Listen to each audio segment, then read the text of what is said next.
بسم اللہ الرحمن الرحیم۔ اسٹوری آئرلینڈ کے سبھی سننے والوں کو السلام علیکم۔ آپ سب سے گزارش ہے کہ چینل کو لائک اور سبسکرائب کر لیں اور گھنٹی کے بٹن کو دبا لیں تاکہ ہر نئی آنے والی ویڈیو آپ کو فوراً مل سکے۔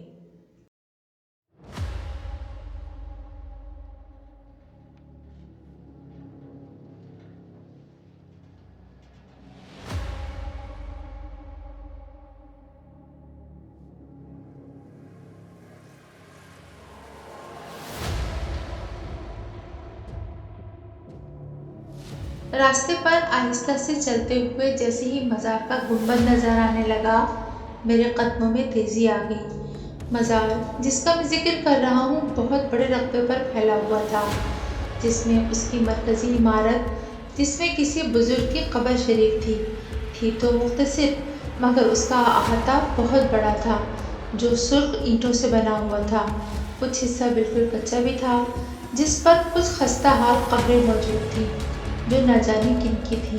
کچھ حصے پر جا بجا پرانے برگد، پیپل اور نہ جانے کون سے قدیم درخت تھے۔ مزار شریف ہمارے علاقے کے لوگوں کے مطابق کسی بہت بڑے بزرگ کا تھا۔ اس مزار پر صبح سے رات تک لوگوں کا ہجوم رہتا تھا۔ بے اولاد جوڑے اولاد کی منتیں مانگتے، منت جو کہ عموماً پوری ہی ہو جاتی تھی تو چڑھاوے چڑھانے والوں کا تانتا بن جاتا۔ کوئی اپنی بیٹی کی شادی کی منت مانگتا تو شادی ہونے پر باقاعدہ عروسی لباس تک میں دلہن منت پوری کرنے آتی تھی۔ مگر مزار اپنی جس خصوصیت کے لیے بے حد مشہور تھا وہ آسیب زدہ لوگوں کا علاج تھا۔ دور دور سے لوگ اپنے آسیب زدہ بیٹے بیٹیوں کے علاج کے لیے مزار شریف آتے اور یہیں پڑ جاتے اور اپنے مکمل صحت مند مریضوں کو لے کر واپس جاتے۔ مزار کے احاطے میں میں نے بارہا اپنی آنکھوں سے نوجوان آسیب زدہ لڑکے لڑکیوں کو اس طرح مسلسل قلہ بازیاں کھاتے دیکھا تھا جو کوئی عام انسان کر ہی نہیں سکتا تھا۔ میری والدہ کے بقول صاحب مزار آسیب زدہ کے اوپر چڑھی بدروح کو اس طرح سزا دیتے تھے کہ وہ بیمار کو چھوڑ کر چلا جائے۔ کبھی شدید تپتی سی دھوپ میں ننگے پاؤں الٹا، یعنی پاؤں اوپر کر کے ہاتھوں کے بل لڑکے لڑکیاں اس طرح تیزی سے چلتے تھے کیا کوئی کرتب دکھانے والا چلتا ہوگا۔ ان کے ساتھ آنے والے شدید پریشان چہرے لیے ایک طرف بیٹھے یہ تماشے دیکھتے۔ ہم یعنی میں اور میرے کچھ دوست اس وقت بالکل نوجوان تھے۔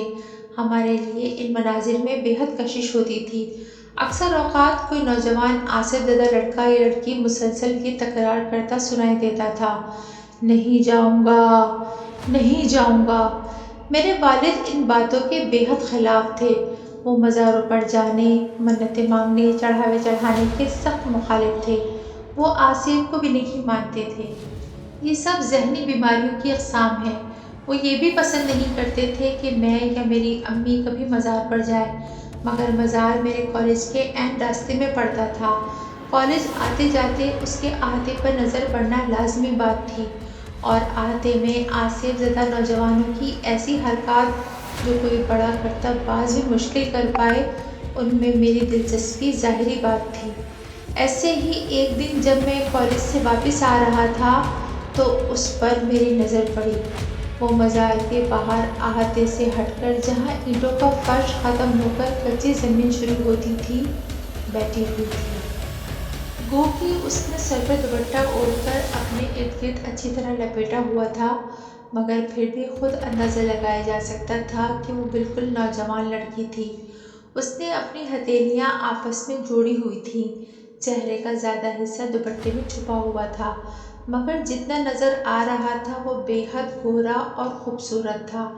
گھر آ کر مزار شریف اور اس پر بیٹھی وہ لڑکی بالکل ذہن سے نکل گئی۔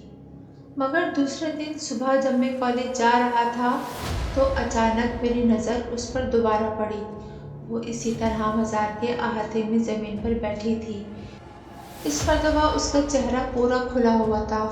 اوہ میرے خدا، اس قدر خوبصورت چہرہ میں نے کبھی نہیں دیکھا تھا۔ میرے قدم جیسے زمین نے پکڑ لیے۔ میں کافی دیر وہیں کھڑا رہا، مگر اس نے آنکھ اٹھا کر میری طرف نہیں دیکھا۔ کالج سے واپسی پر مزار کے قریب آتے ہوئے میری دھڑکن تیز ہونے لگی۔ کاش وہ نظر آ جائے۔ میں نے دل سے دعا کی، مگر اس وقت میری دعا قبول نہیں ہوئی۔ احاطہ تقریباً خالی تھا۔ اکا دکا موالے ٹائپ لوگ اینٹوں کے فرش پر دراز تھے، مگر وہ لڑکی کہیں نہیں تھی۔ مجھے مایوسی ہوئی۔ کچھ دیر میری نظریں اس کو تلاش کرتی رہیں، پھر میں گھر چلا آیا۔ دوسرے دن کالج کی چھٹی تھی۔ تیسرے دن جب میں کالج جا رہا تھا تو مزار کے قریب پہنچ کر میں نے اندر جھانکا۔ احاطہ بالکل خالی تھا۔ میرا دل بیٹھ گیا۔ تو کیا وہ لڑکی اپنے کسی مریض کے ساتھ آئی تھی اور اب واپس چلی گئی؟ میں نے سوچا۔ مجھ پر اداسی چھا گئی۔ اس دن میرا پڑھائی میں دل بھی نہیں لگا۔ واپس آتے ہوئے میں نے مبہم سی امید پر مزار کے احاطے میں جھانکا اور میرا دل تیز تیز دھڑکنے لگا۔ وہ سامنے کھڑی ہوئی تھی۔ دوپٹہ اس کے سر سے ڈھلکا ہوا تھا۔ اس کے بال چٹیا سے نکل نکل کر اس کے حسین چہرے پر بکھر رہے تھے۔ وہ اتنی خوبصورت تھی کہ میں یہ تک بھول گیا کہ میں کہاں کھڑا ہوں۔ اس وقت اس نے اپنی آنکھیں اٹھا کر مجھے دیکھا۔ اف، اس کی آنکھیں گہری سیاہ مگر اس قدر اداس۔ شاید یہ جس کے ساتھ آئی ہے وہ بہت بیمار ہے، میں نے سوچا۔ جیسے کہ میں نے شروع میں کہا، لوگ دور دور سے اپنے مریضوں کو لے کر اس مزار پر آتے تھے اور جن کے لیے روز آنا جانا ممکن نہیں ہوتا وہ یہیں رہ جاتے۔ مزار کے عقب میدان میں بے شمار چارپائیاں موجود تھیں جن پر عموماً اس طرح کے لوگ راتوں کو جیسے تیسا گزارا کرتے تھے اور دن بھر مزار پر گزارتے۔ مزار پر روز آ کر ہونے والے لنگر کی وجہ سے کھانے کا بھی مسئلہ نہیں تھا۔ وہ لڑکی شاید کسی دور کے شہر سے آئی تھی، اس لیے 3-4 روز سے یہیں مقیم تھی۔ چند لمحے ایک دوسرے کو دیکھنے کے بعد ہم دونوں نے آنکھیں ہٹا لی۔ میں تیز تیز قدموں سے گھر کی طرف بڑھنے لگا۔ قدموں سے زیادہ تیزی سے میرا دل دھڑک رہا تھا۔ یہ لڑکی، مجھے لگنے لگا مجھے اس سے محبت ہو گئی ہے۔ اس رات مجھے نیند نہیں آئی۔ دوسرے دن میں کالج جانے کے لیے وقت سے پہلے تیار ہونے لگا، مگر قسمت سے ایسی بارش کی جھڑی لگی کہ کالج بند ہو گیا۔ میں تو شدید بارش میں بھی گھر سے نکل رہا تھا، مگر میرے کم وقت دوست نے فون کر کے کالج بند ہونے کی اطلاع کر دی اور فون اٹینڈ بھی والد صاحب نے کیا۔ تو اس وقت تو گھر سے نکلنے کا سوال ہی پیدا نہیں ہوتا۔ بارش تھی کہ بند ہونے کا نام نہیں لے رہی تھی اور میرا برا حال تھا۔ کہیں ایسا نہ ہو وہ لڑکی اپنے گھر واپس چلی جائے، میں کبھی اسے دیکھ نہ سکوں، اس سے بات بھی نہ کر سکوں۔ میرا دل ڈوبنے لگتا۔ نہیں نہیں، کچھ بھی ہو مجھے اس سے بات کرنی ہے۔ اس کا پتہ ہو سکے تو فون نمبر لینا ہے۔ میں نے پکا ارادہ کیا۔ شام تک میرا صبر جواب دے گیا اور میں دبے پاؤں گھر سے نکل آیا۔ صبح سے تیز بارش اب بوندا باندی میں تبدیل ہو چکی تھی، مگر تیز سردی اور ٹھنڈی ہواؤں کی وجہ سے سڑکیں سنسان پڑی تھیں۔ میں نے تیز قدموں سے راستہ عبور کیا۔ مزار تقریباً اندھیرے میں ڈوبا ہوا تھا۔ لائٹ گئی ہونے کی وجہ سے گنتی کے چند چراغ جل رہے تھے، ورنہ تو اس قدر چراغاں ہوتا تھا کہ رات بھی دن محسوس ہوتی تھی۔ میں نے اندر نظر ڈالی۔ کچی زمین بارش کے پانی کی وجہ سے کیچڑ بنی ہوئی تھی۔ سرخ اینٹوں کا فرش دور تک خالی پڑا تھا۔ میرا دل بیٹھنے لگا۔ ایک امید کے طور پر میں مزار کے عقب کی طرف گیا، جہاں بڑے سے میدان میں دور سے آنے والے لوگوں کے لیے چارپائیاں پڑی ہوتی تھیں۔ میدان بالکل خالی تھا۔ چارپائیاں دیوار سے لگا کر کھڑی کر دی گئی تھیں، حتیٰ کہ آج تو کوئی مسافر بھی نظر نہیں آ رہا تھا۔ میرا دل رونے کو چاہنے لگا۔ تو گویا وہ چلی گئی۔ وہ واپس چلی گئی۔ نہ میں اس سے مل سکا، نہ بات کر سکا۔ رنج سے میرا برا حال تھا۔ مرے ہوئے قدموں سے میں مزار سے نکلنے لگا۔ میری نظر مزار شریف کی عمارت پر پڑی، مرکزی عمارت جس میں قبر شریف موجود تھی۔ میرے دل میں خواہش جاگی، چلو آج فاتحہ ہی پڑھ لوں۔ سیڑھیاں چڑھ کر چھوٹا سا برآمدہ کھول کر میں مزار کے اندر داخل ہوا۔ وہ بھی بالکل خالی پڑا تھا۔ میں نے فاتحہ کے لیے ہاتھ اٹھا دیے اور اور میرے منہ سے اتنی خوفناک چیخ نکلی کہ لگا کہ میرا دل پھٹ جائے گا۔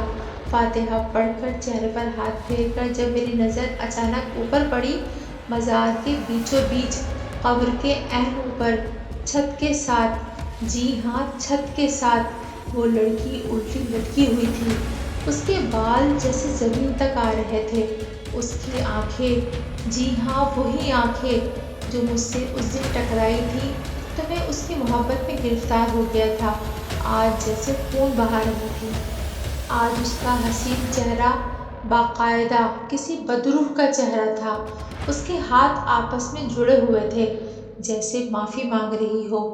میں پاگلوں کی طرح چیختا باہر بھاگا، نہ جانے کیسے گھر پہنچا اور بے ہوش ہو گیا۔ گھر والے بتاتے ہیں کہ مجھے تیز بخار چڑھ گیا تھا اور میں بہکی بہکی باتیں کرتا تھا۔ نہ جانے کتنے دنوں میں جا کر میں ٹھیک ہو سکا اور میں نے دوبارہ کالج جانا شروع کیا۔ ہاں مگر ایک بات ہے، راستے سے گزرتے ہوئے میں نے دوبارہ کبھی مزار کی طرف نگاہ نہیں اٹھائی۔